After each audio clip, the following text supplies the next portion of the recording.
அஸ்ஸலாமு அலைக்கும் வரஹ்மத்துல்லாஹ். கொத்து பரோட்டா பிடிக்காதவங்க யாராவது இருக்காங்களா? மாஸ்டர் கல்லில் கொத்தும்போது இங்கே நிறைய பேருக்கு வயிறு பசிக்க ஆரம்பிச்சிடும்.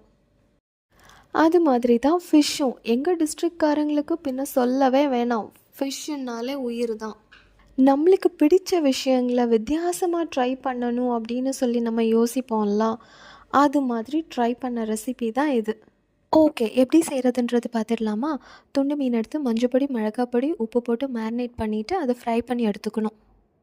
அதே பேனில் ஆனியன், பச்சை மிளகு, தக்காளி, ஜிஞ்சர் கார்லிக் பேஸ்ட்டு போட்டு நல்லா வதங்கினதுக்கப்புறமா லைட்டாக உப்பு போட்டு 2 முட்டையை உடச்சி ஊற்றி நல்லா கிண்டிட்டு, எங்கள் ஊர் ஃபிஷ் கிரேவியை 2 கரண்டி எடுத்து ஊற்றி அதையும் நல்லா கிண்டிட்டு, ஃப்ரை பண்ணி வச்சுருந்த ஃபிஷ்ஷை போட்டுட்டு மிக்சியில் க்ரஷ் பண்ண பரோட்டாவையும் அப்படியே ஆட் பண்ணி கிண்டிட்டு மேலே கார்னிஷ்க்கு கொரியாண்டர் லீவ்ஸ் போட்டு எடுத்தோன்னா கொத்து பரோட்டா ரெடி.